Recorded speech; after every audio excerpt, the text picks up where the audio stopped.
Thank you for joining us again. This is News Now. I am Frank Komalape, and some Christian leaders in Lagos State have advised politicians in the country to be selfless in their desire for public offices. The clergyman during this year's Easter celebration service said political office holders in the country should see Jesus Christ as a perfect example of selflessness. Aguje Korea has details in this report.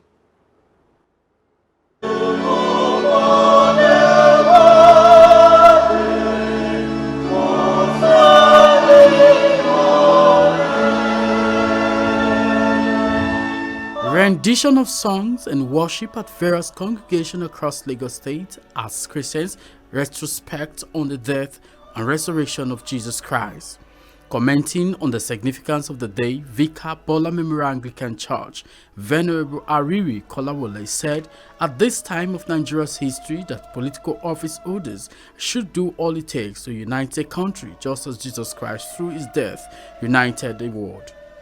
On his part, Regional Overseer Southwest Omega Fire Ministry, Dr. Fidelis Ayomoba said Christians should think more on how to reciprocate the love of God for their lives. In the last election now, you see how tribalism played, you see how religion played, you see all the sort of things that were done, and again, it is only in a time like that we begin to segregate and separate ourselves. Igbo and Yoruba trade together in Dalekwo, in Idumota, without knowing. At that time, we share a lot of common things without any tribal, sentiment. But when it comes to that, we now put, and that is to tell us that we are ignorant. So the kind of death and the kind of leadership that is come to die, even when you are not done that physical death, and the kind of death that Jesus died for the world, the death that is required for the atonement, for the safety, for the protection and liberty of Nigeria, freedom of Nigeria, deliverance of Nigeria now,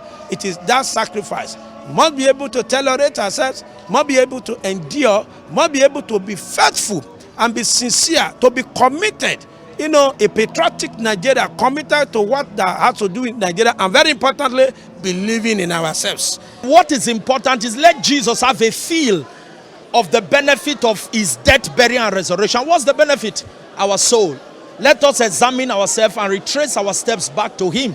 Because if everyone is genuinely saved by God, this nation will be better than it is right now. We have too many schemings and manipulations.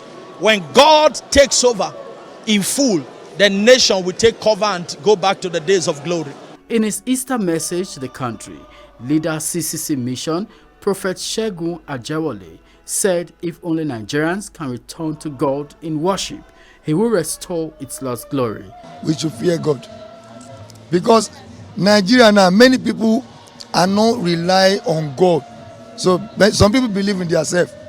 So but my own point is everybody in Nigeria, we should all come back to God. So and any politician that believes in himself and they doesn't believe in God. So I believe one day they will also face their own two judgments. So my advice for all the politicians is that they should fear God and treat people very well. The federal government declared Friday 7th and Monday 10th April 2023 as public holiday to mark this year's Easter celebration. Aguje Korea, reporting for iBrandTV News.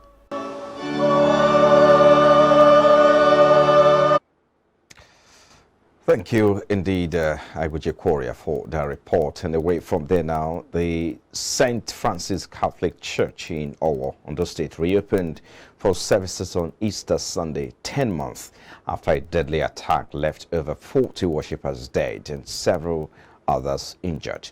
During the attack, the assailants disguised themselves as worshippers, maiming both old and young worshippers. But then, 10 months after the incident, worshippers filled the building to celebrate the 2023 Easter.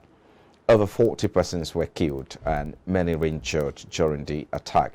At the reopening, the Catholic Bishop of Ondo Diocese, the Most Reverend Jude Arogundade, called on the federal government to be alive to their responsibility of protecting the lives and properties of the citizens.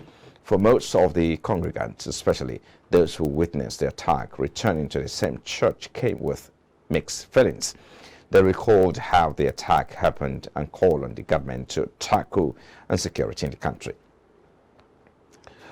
And in the meantime, President Muhammadu Buhari has described the late former judge of the International Court of Justice at The Hague, Bola Ajibola, who was also a former Attorney General of the Federation and Minister of Justice, as a patriotic Nigerian whose contributions to the advancement of humanity would outlive him. Buhari, according to a statement on Sunday by his special advisor on media and publicity, Femi Adesina, said his contributions to the development of the nation's legal system cannot be overstated, and his patriotic inclinations, integrity, and passion for service and advancement of humanity will continue to resonate after him. In his remarks, Osinbajo said the passing of the deceased brought him sadness, adding that Ajibola was passionate about education and sold all his assets to found IMA and Crescent University Abeokuta.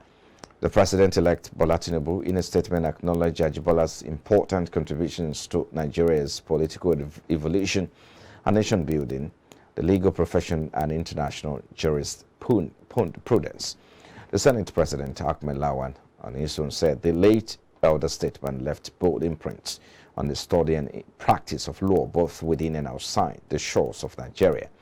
Also, the president of the Nigeria Bar Association, Yakubu Meikayo, in a statement by the NBA Publicity Secretary, Akorede Lawal, described the late Ajibola as an elder statesman and international icon and a selfless Nigerian, recalling that as Attorney General and Minister of Justice between 1985 and 1991, Prince Ajibola was reputed to never take home a salary, asking that same should be distributed to the coffers of the federal government, the NBA, and the charitable humanitarian organizations.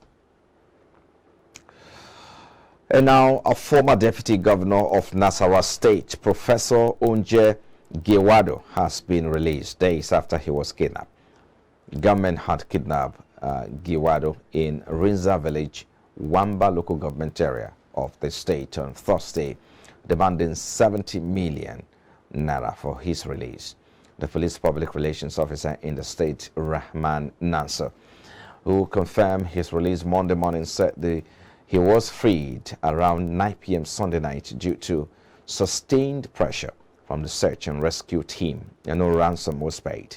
The kidnappers, who invaded Ugwaji community in Wamba local government area of the state last Friday and abducted Giwado, had earlier placed a ransom of 70 million naira for his release, while urging residents of the state to go about their lawful businesses without any fear.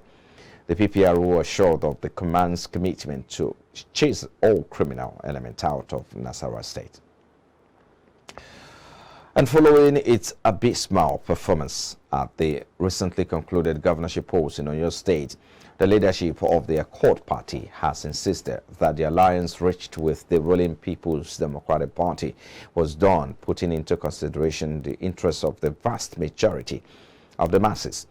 The National Secretary of the party, Adebukola Jaja, stated this in Ibadan during the course of a stakeholders meeting, where they appreciated the state governor, Seyi Makinde, for his developmental strides for the Oke-Ogun people and indeed across all zones of the state. The leaders at the meeting also charged Governor Makinde to redouble his effort in his second term in office by justifying the massive confidence reposed in him.